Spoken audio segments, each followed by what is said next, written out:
Buenos dias, Rhea Bue here, and for today's vlog, I'll be sharing my gear, what I used to film my vlogs, and what I used to shoot content for my Instagram account. So if you're interested to know more, then keep on watching.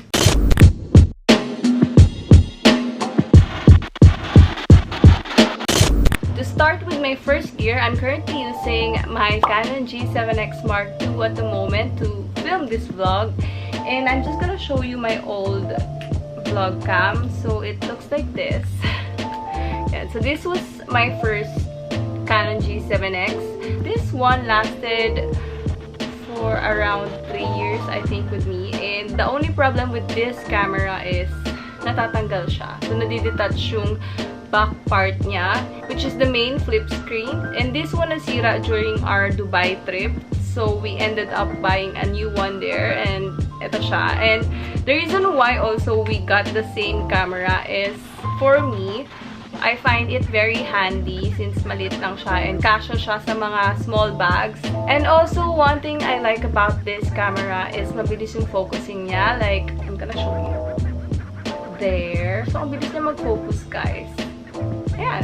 Instead of going for the Mark III, I think yun yung latest, I'm not sure. So, we actually wanted to get that version or the newest version of this camera.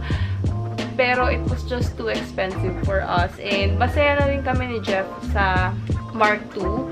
And kahit na hindi siya nakaka-record ng 4K, para sa amin ni Jeff, okay na rin. Kasi maganda rin naman yung quality ng Mark II. That's why Mark II pa rin yung kinuha namin. And also, mas cheaper siya kasi sa Mark III. And the only thing with Mark II is hindi mo siya pwedeng lagyan ng mic. So the sound that you can hear right now is directly recorded from the camera. And if I'm doing mga voiceover, I usually use this camera lang to record. And then I just take out the video and then I just use the audio. Otherwise, I use this Sennheiser. So I also have this mic.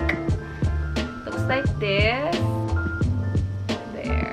So this one, kakabitan mo lang sa sarili mo. Like that.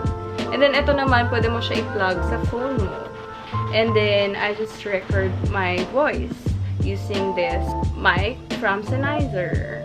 So this one I also like. This sobrang, like, it cancels out the other sound, background sound. So if you want precise sound na like voice mo lang maririnig, then I use this. Also, one thing we noticed about Canon G7X Mark II is mabilis siya malobat or mag-drain yung battery. So, we got extra batteries for the camera. So, I have extra 2 batteries and of course, I have the other one. The reason why we also bought extra batteries is for when we're traveling. Sure lang na hindi kami mawawalan ng vlog camera or malolobat yung vlog camera namin. Because it happened to us before na nalobat yung camera namin and hindi pa tapos yung tour. So, hindi na kami nakapag-film talaga to cover the whole travel or the trip.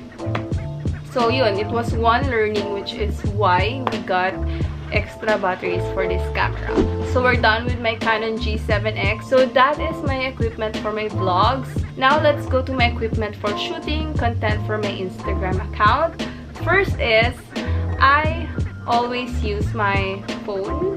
This is the iPhone 8 Plus phone, and recently, if you've seen my Instagram posts, I've been using a lot of my phone camera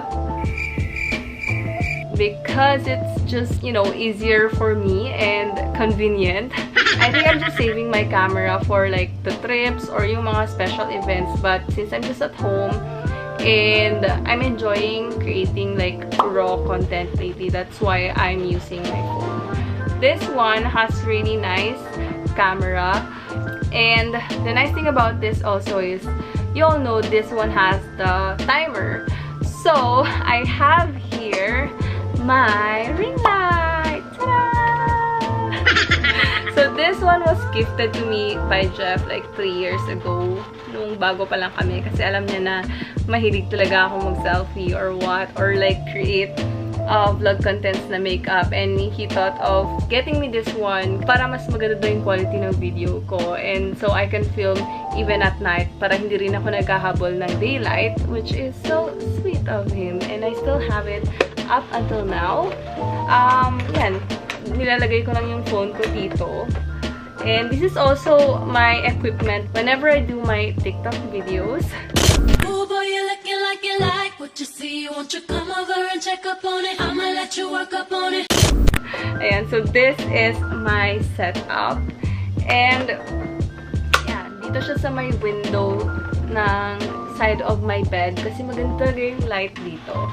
There. Anyway, next is I'm gonna show you yung pen ko. So this is a phone pen or screen pen that I use to doodle for my videos, for my photos, and yeah, this is what I use. The brand is Adonit-3. So this one I just bought from Dubai again in Virgin, and na-charge to. So, obviously, nalolobat din siya. So, using my phone, since wala akong iPad, I only have my phone and this one. And luckily, malaki yung screen ng iPhone 8 Plus. So, kaya ko siya love. I have here my Adobe Sketch, which you all know na ito yung app na ginagamit ko to doodle and all. So, I use Adobe Sketch. Ayan. And, I use this pen to like doodle. I'm gonna show you. See, sobrang ganda niya kasi wala siyang delay. I think I got this for like 2K in pesos. And if I go for the iPhone pen, I think it's more expensive than getting this one. That's why ito yung binili ko, like a cheaper brand. And okay naman siya. Masaya ako sa kanya. So, ayan. I'm gonna show you a sample. Like, look at that! No delays at all. I also have a tripod or monopod. And the brand is Manfrotto. Ayan. So, I have this. And the nice thing about this is may ball siya na, like, it like, moves around. Para pwedeng nakatilt yung camera and what. Ayan. Ang tigas niya lang. But, ayan. Umiikot-ikot siya. Pwede ko siyang i-tilt and all. So, I can get like different angles out of this monopod. And actually, ito lang talaga yung tripod na meron kami ni Jeff for our vlog cam. And we have an old tripod, which I'm not gonna show you na kasi sira na rin siya. But it's still working, pero hindi na siya ganun ka-sturdy. But we have that one tripod, and I think that's one thing we both wanna invest in. Like, we need a really good or reliable tripod wherein we can take both flat lays and, of course, self-timers or whatever. So, we need like a really reliable tripod. So, if you guys have any recommendations or suggestions, just comment them down below and we're gonna check it out. And sana hindi masyado mahal.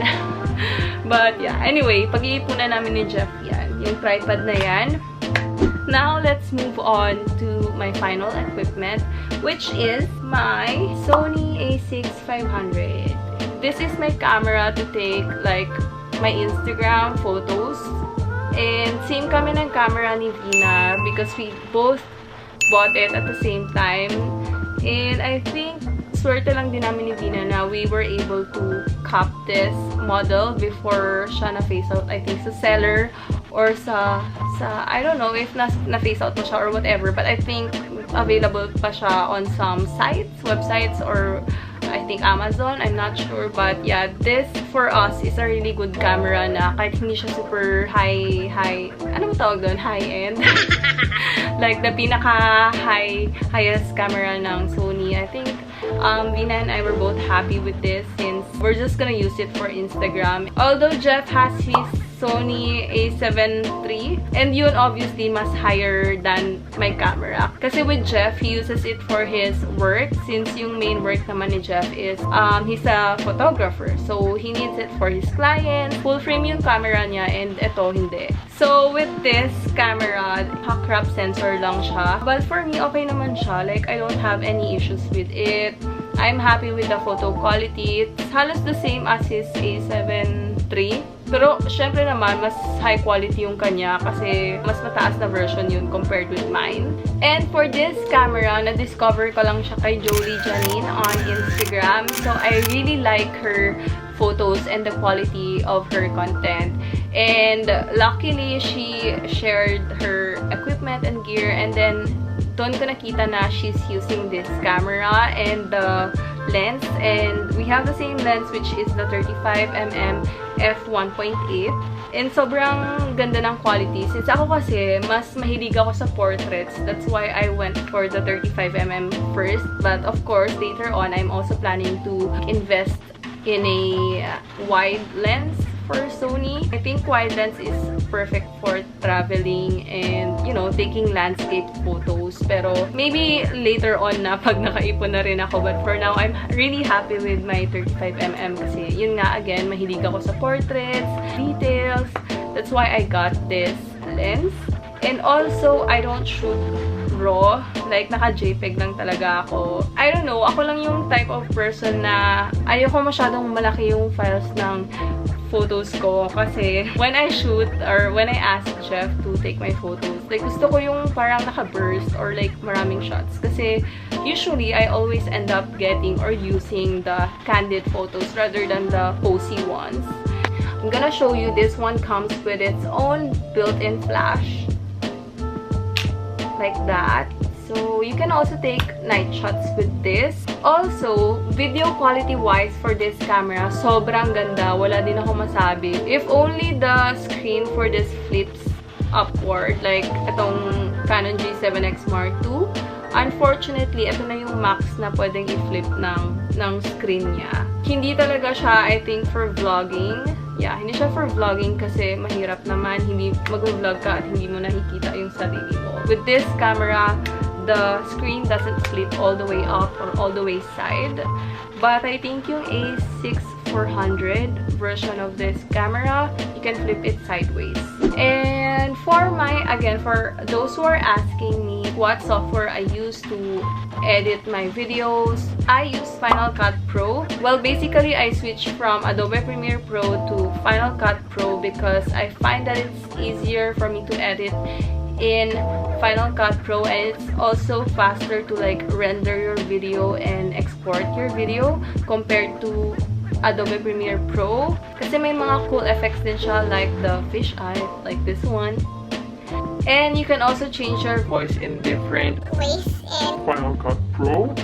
So there, that is my complete gear for vlogging and Instagram, and I hope I did not miss anything. So, if you still have any questions on my equipment or whatever you think I missed, then feel free to comment them down below and I can answer you down below. And that's it. That's it for today's video. I hope you enjoyed watching this and I'll see you on the next one. Bye!